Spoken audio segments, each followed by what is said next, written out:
안녕하세요. 문화적 심리학통일연구소장 심리학자 심진섭입니다. 오늘은 참 여러 가지 말씀을 여러분들과 나누려고 합니다. 첫 번째는 뭐냐면 우리를 참 즐겁게 했고 감동스러웠던 그런 뉴스들이 굉장히 많았어요. 요즘에 정말 많았습니다. 뭐냐면 얼마 전에 도쿄에 올림픽이 끝났죠. 그 올림픽이 벌어지는 가운데 우리한테 굉장히 기쁜 소식을 전해준 양궁이라든가 모든 메달 딴 선수들의 소식도 있었지만 그보다 더 멋있는 일들도 있었지 않습니까? 태권도 하면 뭐예요? 종주국이 대한민국인데 거기서 나가서 우리 선수들이 졌어요. 졌는데 인정하는 거예요. 인정해가지고 상대 선수를 막 격려해주고 막 내려와요. 그러면서 막 울어요. 그 모습을 봤을 때 정말 가슴이 칭했고 정말 대한민국 선수들은 정말 성숙하고 훌륭한 선수들이다라는 것을 한번 느꼈습니다. 또 뭐 있었냐면 우리나라 체형을 가지고는 정말 높이뛰기 같은 걸 잘 못하죠. 세계대회에 나갈 수 없을 정도인데 그걸 해냈어요. 누구죠? 우상혁 선수입니다. 군에 현재 복무하고 있는데 그 친구가 해냈어요. 그 선수가 정말 세계 계속 겨우 물론 메달은 못 땄습니다. 4위에 그쳤지만 정말 대단했죠. 정말 대단했어요. 그리고 우상혁 선수가 보여주는 모든 모습들이 정말 대단했죠. 거기서 거수경기도 하고 자기는 군인 신분이야 이거죠. 그리고 이제 메달을 못 받은 것도 만족스럽게 생각하고 정말 이 군에 들어와서 군이 나를 이렇게 신기록도 세우게 하고 오늘의 날을 만들어줬다고 군도 이렇게 아주 찬양하고 굉장히 좋아했어요. 그래서 참 멋있었습니다. 굉장히 멋있었습니다. 그 다음에 또 어떤 선수가 있었냐면 얼핏 생각나는 선수가 근대 5종 경기라고 있어요. 근대 5종 경기. 이거는 바로 이제 어디냐면 전쟁을 하는 과정이에요.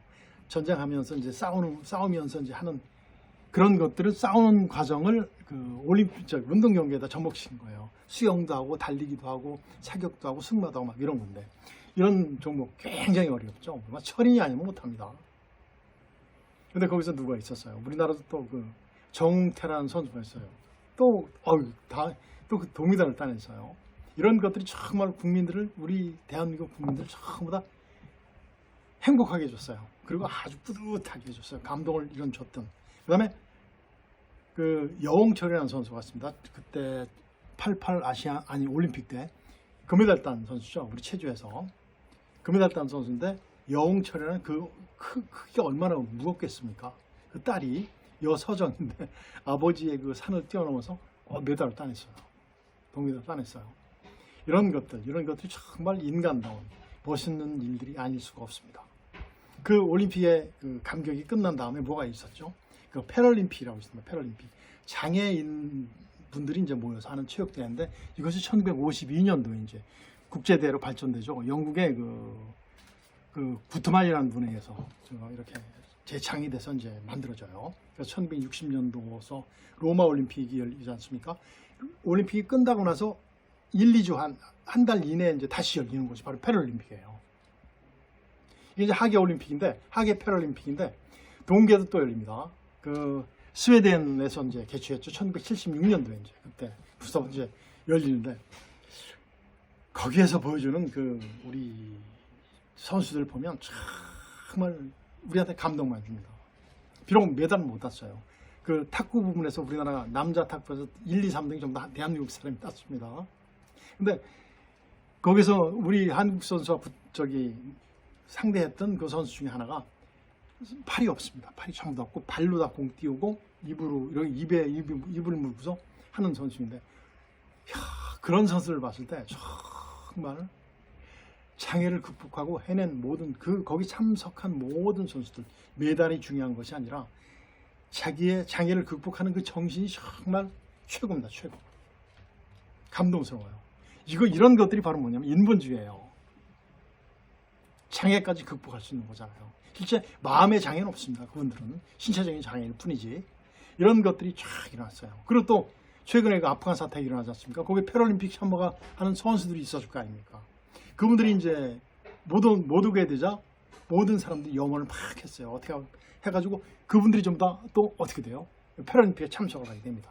이런 것들이 정말 전 세계적인 감동을 주는 그런 요소들입니다. 또 더 멋있는 일들이 일어났었죠. 아프간 사태가 벌어집니다. 거기서 이제 각국에 있던 모든 그 나라 사람들이 전부 다 자기 나라로 가는데 마음대로 갈 수 있습니까? 없죠. 우리 한국에도 있었어요. 공직자들도 있었고 공무원들도 있었고 파견된 어떤 사람들도 있었고 그랬는데 그분들이 전부 다 무사하게 한 명의 나고도 참 더 돌아왔어요. 돌아온 이유는 뭐냐면 한국인들이 거기 가서 아프가니스탄에 가서 그 주민들과의 교류가 굉장히 좋았던 거예요. 그분이 한국을 인정하고 한국인들을 인정한 거예요. 그리고 다 도와준 거예요. 그런데 한국인을 도와줬으면 어떻게 해요? 나중에 죽겠죠. 처단될 겁니다. 그러니까 어떻게 해서 한국에서는 우리 정부에서는 정부뿐이 아니라 우리 국민들이 야, 저 사람들 처음부터 데려왔으면 좋겠다 라는 생각을 할 때 정부도 그렇게 생각했겠죠. 그래서 어떻게 됐어요? 그분들을 난민이 아니라 피난민이 아니라 특별 공로자로 전부 다 임명을 했어요. 그래서 전부 다 비행기 2대가 전부 다 데려왔잖아요. 1차, 2차로. 약 380여 명이죠. 거의 다 360여 명 정도는 뭐 1차로 왔고 2차는 10여 명이 이제 이렇게 합류했다고 그러죠. 그건 정말 아주 굉장히 신나는 기적적인 일들이 우리를 참 벅차게 만들었습니다. 근데 그 기적적인 그런 사건에 이제 재를 뿌리는 그런 사건이 벌어졌어요. 두 개가 벌어졌습니다. 두 가지 사건인데 참 말로 참 말씀드리기 어렵죠. 그 8월 27일이죠. 인천공항에 아프간인들이 들어옵니다. 들어왔을 때 법무부 장관이 나와요. 법무부 장관이 나와서 나는 대한민국의 법무부 장관입니다. 여러분들 환영합니다. 하면서 이제 거기 온 아이들한테 인형을 나눠줍니다. 인형. 얼마나 멋있어요. 그것까지는. 멋있는데 그 과정이 참 중요한 거예요. 저는 인형 나눠주는 모습을 못 봤습니다. 그런데 이런 사건이 벌어졌대요. 그 장관께서 아이들한테 인형을 나눠주는 모습을 꼭 보도를 해줬으면 좋겠다. 방송에 나갔으면 좋겠다. 해가지고 직원들이 기자들한테 갑질을 하죠. 만일에 얘기 안 들어주면 취재 허가를 취소하겠다. 이렇게 갑질을 합니다. 참 바보 같은 짓이죠. 지금이 어떤 시대입니까? 그런 갑질하는 시대는 과거 그 군부 독재도 그런 식으로 안 했어요. 노골적으로 그렇게 안 했어요. 공산주의나 봉건사회에서나 볼 수 있는 그런 일이 벌어졌던 거예요. 그 사고가 법무부 내에서는 그게 통한다는 거죠. 그 장관이 제왕이에요, 제왕. 그래서 금방 또 증명됐지 않습니까? 그날 저녁에 어디에 했어요? 그분들이 전부 다 충청북도 진천 거기로 전부 다 가요. 거기서 장관이 또 무슨 발표를 할 때 비가 굉장히 많이 내렸어요. 비 내리면 우산 쓰고 하면 될 거 아닙니까? 우산 쓰고 일관 안 됩니까? 우산 쓰면 안 된다고 누가 그래요? 기자들이겠습니까? 아니에요. 법무부 직원들이겠어요. 그 우산 좀 보여주면 차관 모습이 가려지니까 안 된다. 더 이런 숨어 이런 식으로 하더라고요. 그러니 결국은 어떻게 돼요? 그 직원 하나가 우산을 씌워주는데 무릎 꿇고 10분 정도를 있더라고요. 이것이 언제 때 지금 21세기입니다. 21세기에 우리나라에서 벌어지고 있어요. 정말 기적과 같은 가슴 벅찬 일들을 전부 다 벌어놓고 나서 완전히 만들어 놓고 나서 어떻게 돼요? 인형 나눠주는 거 찍어달라. 장관의 갑질, 생색내기, 바보 같은 짓이죠. 차관 바보 같은 짓이죠. 어디 그런 일들이 일어날 수 있습니까? 그 사회심리가 법무부의 사회심리는 바로 그거예요. 그거는 자유민주주의가 아닙니다. 독재주의예요, 독재주의. 어떻게 법을 만들고 법을 집행하고 법을 관리하는 법무부에서 그런 일들이 벌어진단 말입니까? 말이 안 됩니다. 말이 안 됩니다. 생색내기, 갑질 이것은 독재자들, 공산주의자들밖에 안 는 거예요. 왜 우리나라에서 이걸 벌어져야 되죠? 다 된 법에 콩을 떨어뜨리는 거? 그 정도 이상이었죠. 참 안타까운 일이 아닐 수 없습니다. 국민들의 수준은 그것을 집행하는 모든 우리 공무원들의 수준은 굉장히 높은데 인본주의인데 한두 명 장관, 차관의 그 실수가 아니죠. 정말 그 성숙하지 않은 그런 행위 때문에 완전히 전 세계에 웃음거리가 됐겠죠. 하기야 그 지금 차관 전에 누가 차관했었죠? 술 먹고 나 변호사야 그러면서 어떻게 했어요? 변호사는 누가 물어봤습니까? 변호사는 무슨 큰 변호사는 뭐 인권 위에 있는 거예요? 아니잖아요. 그 누구 때문에 자기를 들여다준 택시 운전사를 막 때려쳤습니까? 말이 됩니까? 이런 사람을 차관으로 임명한 그 정부의 인사 계통의 사람들 정말 뇌가 없는 것 같아요. 지금 어떤 시대입니까? 생색을 왜 이렇게 냅니까? 그리고 무슨 일 터지면 아니래죠. 아니랍니다. 이번에 어떤 그 청와대 근무하는 어떤 사람이 큰 비밀을 가지고 어느 지역에 땅을 샀어요. 땅을 사가지고 굉장히 돈을 남깁니다. 그러면서 아니라고 그랬죠. 아니라고 그러죠. 이런 것들이 왜 일어나는지 모르겠어요. 정말 자유민주주의를 부정하고 통일을 저해하는 요소입니다. 오늘의 주제가 바로 그거거든요. 무엇이 자유민주주의를 부정하고 통일을 저해하는가. 옛날에 우리의 소원은 얼마 전까지만 해도 우리의 소원은 통일이에요. 우리의 소원은 통일입니다. 근데 지금 통일이란 말이 없었어요. 너희는 잘 살고 우리도 잘 살고 아니죠.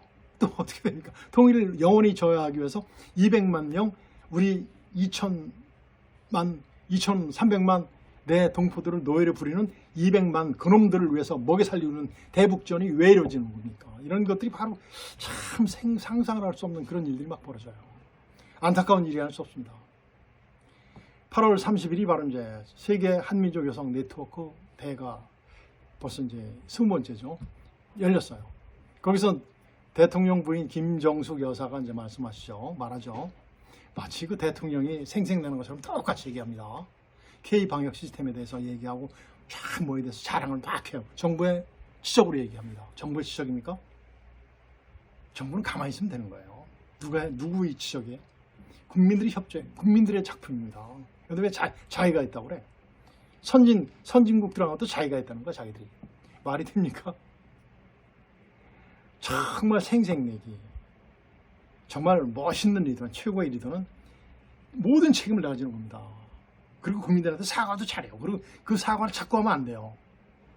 정말 실수를 사과하는 거죠. 실수 몇 번은 그만둬야죠. 근데 사과를 안 넣는 거예요. 사과도 안 해요. 그리고 잘했다고 생색만 나는 거예요. 생색. K 방역 시스템 무슨 케어? 무슨 케어? 문 케어입니까? 문 케어. 이런 것들이 생색나기가 이루어지고 있어요. 이런 것들이 바로 이제 자유민주주의를 부정하고 통일을 저하는 요소들입니다. 통일을 저하는 요소가 있는데 남북한 문화적 심리적 통일을 얘기할 수가 없어요.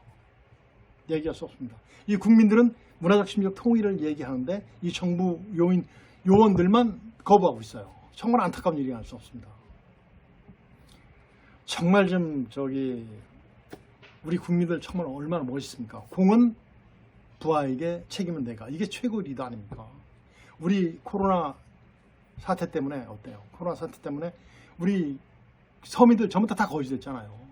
중산층이 어떻습니까? 전부 다 빈민 다 됐잖아요. 없잖아요. 할 수 없잖아요. 살 수 없잖아요. 그래도 잘 해내지 않습니까? 근데 자기들의 그거에 치적이에요? 아니잖아요. 정말 국민들이 생각하는 것 3분의 2, 10분의 1만이라도 생각 좀 해줬으면 좋겠습니다.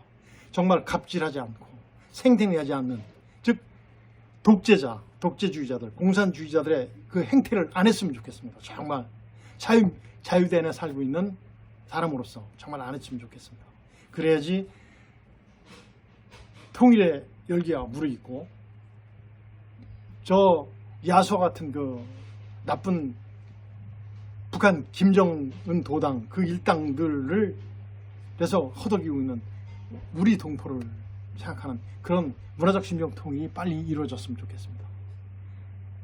오늘은 우리를 참 벅차게 했던 그런 소식도 많았습니다. 그렇지만 거기에서 죄를 뿌리는 것과 같은 그런 아픈 상황들도 있었습니다. 정말 전번 시간에 제가 말씀드렸던 욕발달 3단계에 못 간 사람들이 너무 많아요. 특히 공직자들이 너무 많은 것 같습니다. 안타까운 일이 할 수 없습니다. 정말 희생정신과 봉사정신이 앞서는 정말 멋있는 성숙한 인격이 되길 바라면서 오늘은 여기서 마치도록 하겠습니다. 안녕히 계십시오.